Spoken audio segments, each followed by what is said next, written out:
ये सब कब तक चलेगा भाभी? ये खेल हमने अनजाने में शुरू किया था, पर अब लगता है ये किसी न किसी की जान लेकर ही। एक गलती को छुपाने के लिए दूसरी और फिर तीसरी, पहले सुशीला और अब शर्मिला, उसके बाद कोई और।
घड़ी कहाँ है मेरी? मुझे नहीं पता, यहीं कहीं रखी होगी। कहीं शर्मिला के कमरे में तो नहीं रह गई? रुको मैं देख के आती हूँ।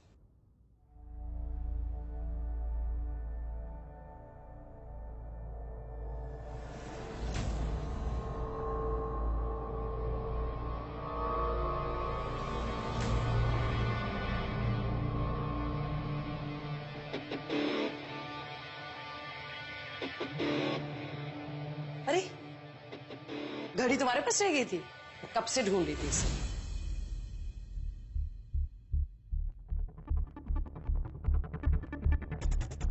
ये घड़ी शर्मिला के रूम में थी।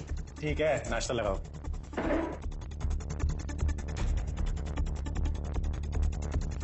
इस घर में सदेश्वर द्वारा शर्मिला का शोषण हो रहा था, जिसके जिम्मेदार सदेश्वर के साथ साथ कुछ हद तक रवि और रेवती भी थे। शर्मिला के साथ जो भी हो रहा था उसे शक होने लगा था, यानी कि खेल अब एक खतरनाक मोड़ ले रहा था। ऐसा खतरनाक मोड़ जहां जुर्म की इंतहा होती है, दूसरी तरफ सुशीला नाम की भी एक बैक स्टोरी थी। कौन थी ये सुशीला और शर्मिला को कब और कैसे इन दरिंदों की असलियत का पता चला? आइए देखते हैं। दीदी, जेठ जी की घड़ी मेरे कमरे में क्या कर रही थी? अरे गलती से भूल गए होंगे। पर जेठ जी मेरे कमरे में क्या कर रहे थे? कल रात जब रवि मेरे साथ थे तब तो वो घड़ी वहां नहीं थी। कोई भूत आया होगा, वो चुपके से वहां रख के चला गया होगा। दीदी ये हंसने की बात नहीं है। मैंने आपसे पहले भी कहा है कि मैंने जेठ जी को अपने कमरे में देखा था। मेरा मतलब है मुझे लगा। एक बात ना कान खोल के सुन लो, बार बार ये लगना लगाना हमका ना बोलो। हम सब समझते हैं कि तुम्हारे दिमाग में का खिचड़ी पकड़ी है। तुमने हमारे पति की छवि अपने दिमाग में भर ली है, तो हर जगह ये लगना लगाना मत करना। समझ रही हो ना? बीबी जी, बीबी जी, कोई पुराना कपड़ा है तो निकाल दीजिए। एकदम चकाचक नए बर्तन आए हैं। इंटरनेट पे भी ऐसे डिजाइन नहीं मिलेंगे आपको। तुमको कितनी बार कहा है हमको कोई बर्तन नहीं देना है। चलो जाओ यहाँ से। देखिए ना बीबी जी, कोई ऐसा कपड़ा जो काम नहीं आता हो। बोला ना कुछ नहीं चाहिए, चलो निकलो। ठीक है बीबी जी, होगा तो देख लीजिएगा।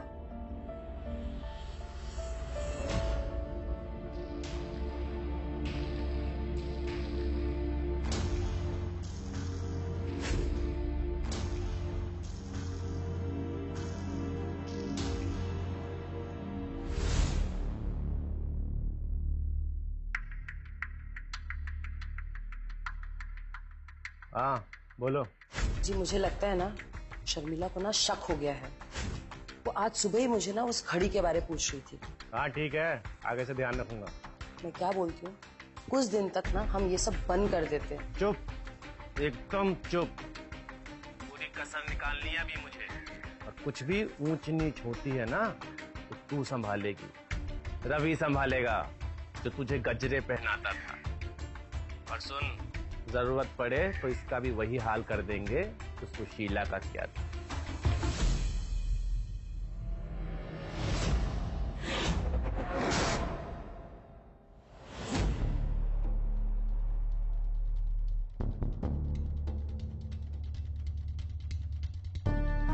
सुनो,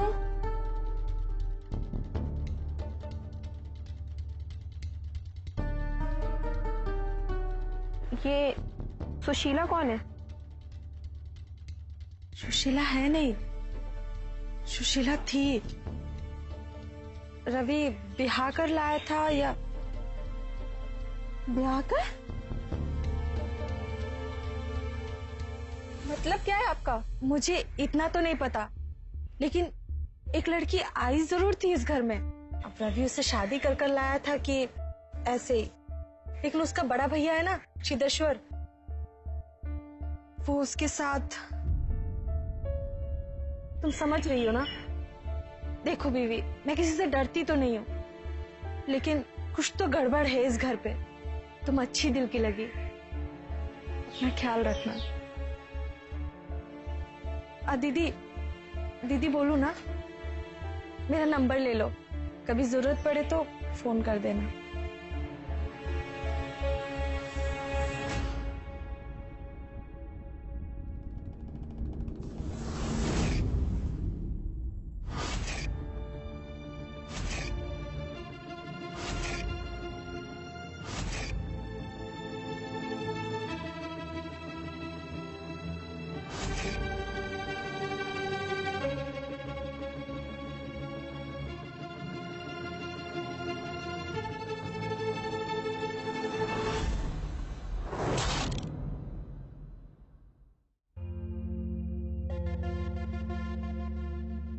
कहाँ गई थी? मैंने पूछा बहुरिया, कहाँ गई थी? सुशीला कौन है?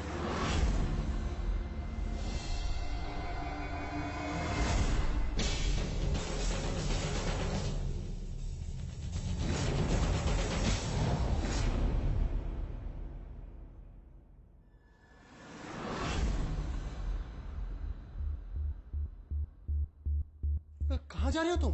छुओ मत मुझे। खैर, इतना तो मुझे समझ में आ गया, तुमने मुझे आज तक छुआ ही नहीं। क्या बकवास कर रही हो तुम ये सब? तो बताओ, कौन थी सुशीला और कहाँ गई? सुशीला?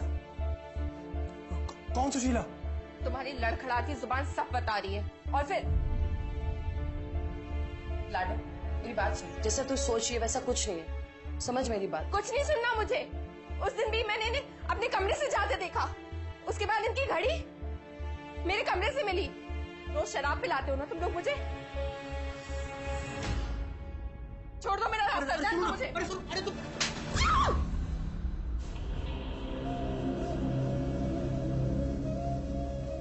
हाँ, मैं ही आता हूँ तेरे कमरे में।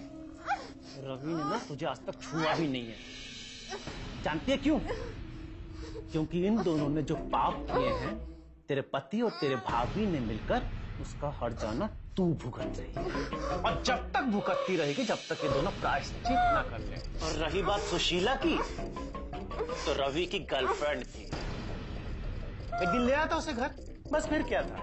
उसे भी इन दोनों के पाप का भुगतान भुगतना पड़ा। नानुकुर कर रही थी तेरी तरह। गायब हो गई बेचारी, गायब हो गई। गायब होना चाहती है?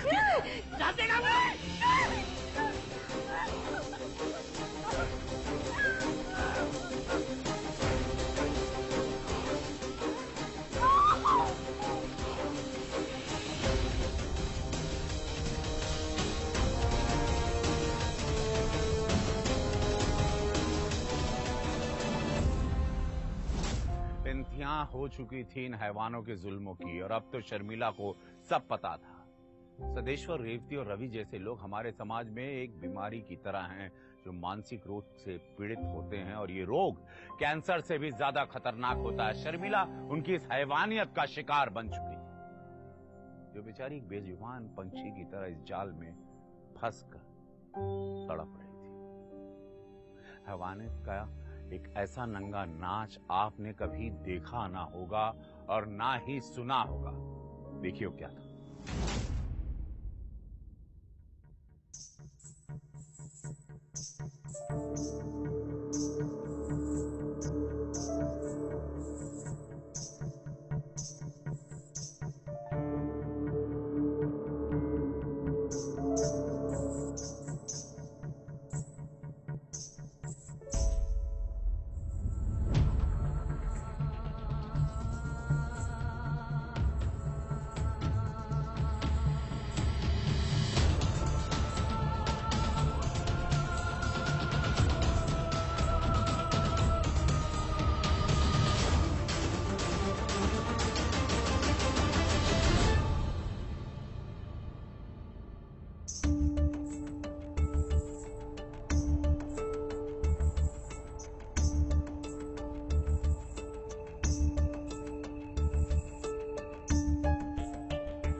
सुनिए ना, उठिए ना, बहुत बुरा सपना देखा है, मुझे बहुत डर लग रहा है। अरे जाना।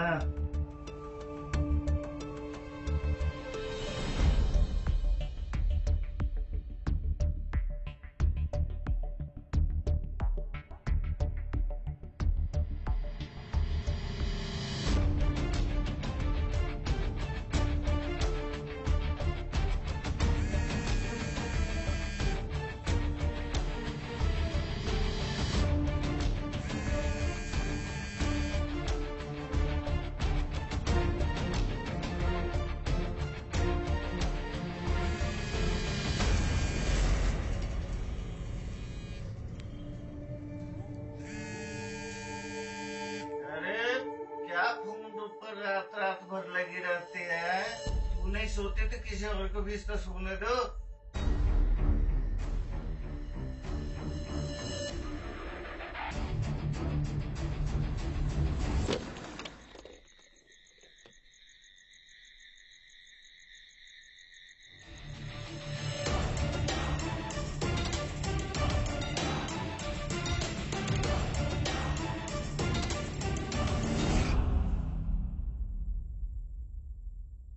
भाग गई।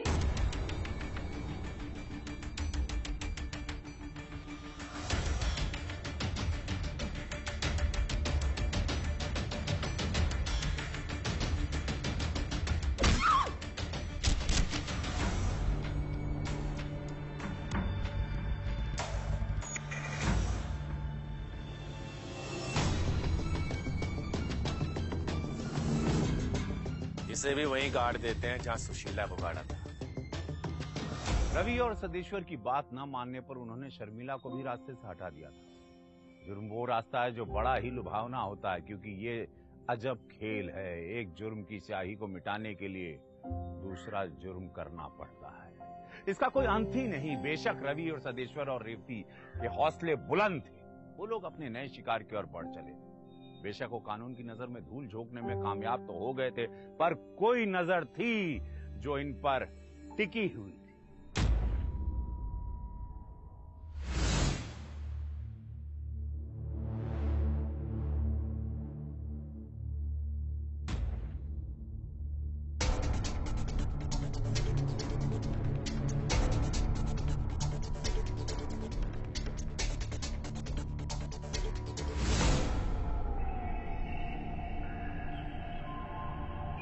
रवि, ये देख कितनी हॉट है, शादी कर ले इससे। एक बात बोलो भैया, कब तक चलेगा ये सब?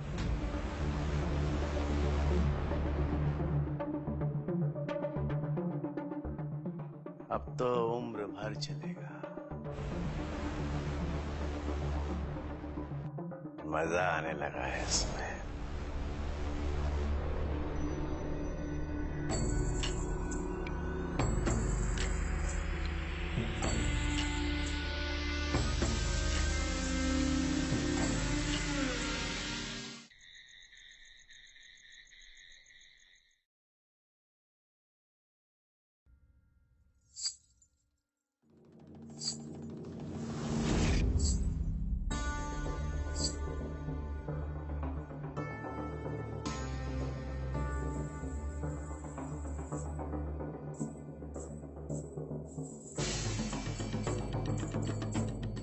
कौन है?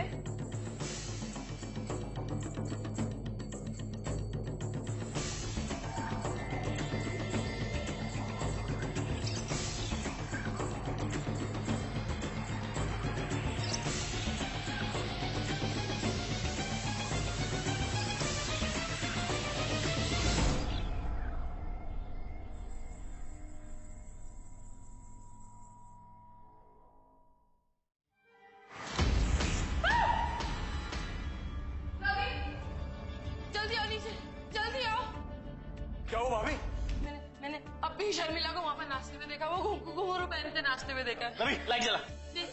मैंने कोशिश की थी लाइट जला की, लाइट नहीं जल रही है। अरे भाभी शर्मिला कैसे आ सकती है यहाँ पे? मेरा यकीन करो, मैं कह रही हूँ ना, मैंने शर्मिला को वहाँ देखा है घुंघरू पहन के नाश्ते में। मेन स्विच चेक कर जाके जा।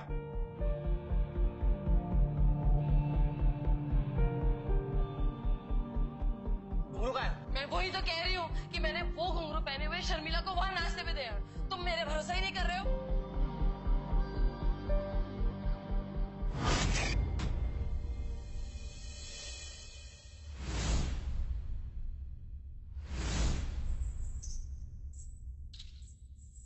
देखो, मैंने कहा था ना, आवाज आ रही है घुंघरू की। सुनो।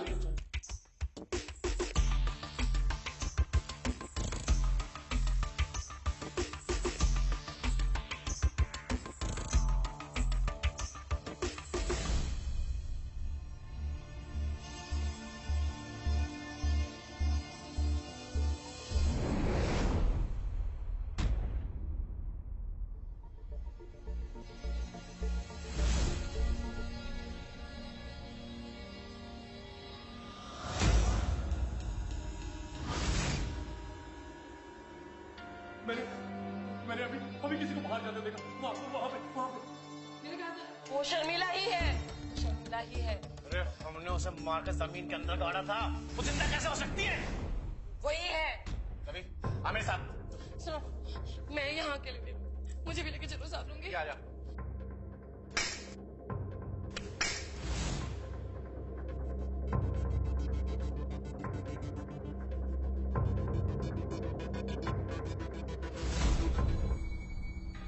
ये देखो शर्मिला के हाथ और उसके कपड़े।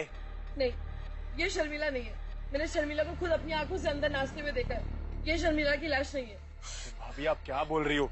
शर्मिला मर चुकी है। देखा, मैंने कहा ना, तुम्हें आवाज सुनाई? अब वो शर्मिला है।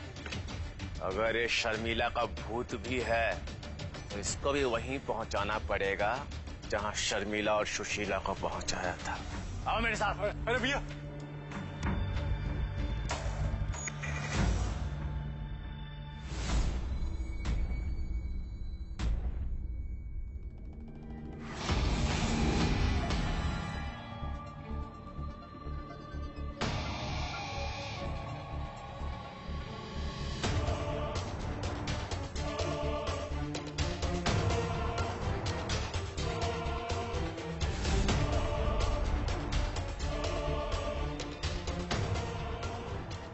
वो मैं नहीं, कमला थी।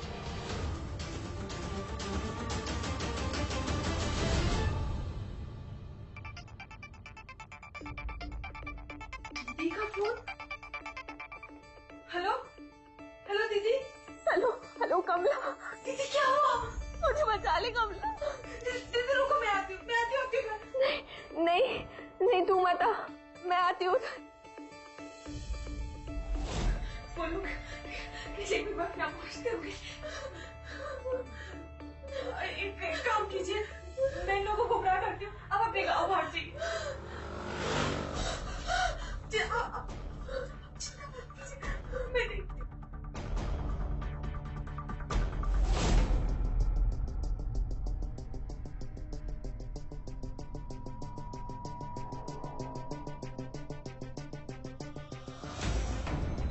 उस वक्त तो मैं अपने गांव भाग गई।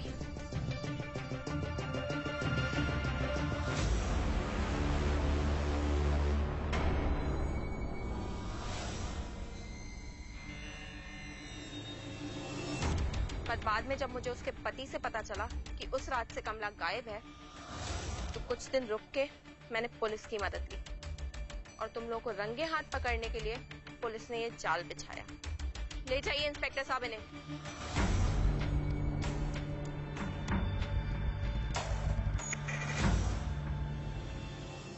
हवस इंसान को इतना नीच बना देता है कि कोई आम आदमी इसकी कल्पना भी नहीं कर सकता।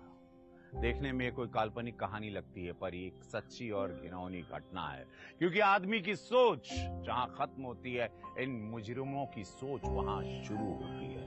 आज के लिए इतना ही। चौकन्ने रहिए, होशियार रहिए, क्योंकि ये भेड़िए आपके आस पास ही बसते हैं, इंसान की खाल में। तो नजर रखिए अपने आसपास ऐसे किरदारों पर, लोगों को आगाह कीजिए और देखते रहिए क्राइम स्टॉप। मिलते हैं अगले एपिसोड में क्राइम स्टॉप। आप रहिए सुरक्षित। भारत माता की जय। जय हिंद।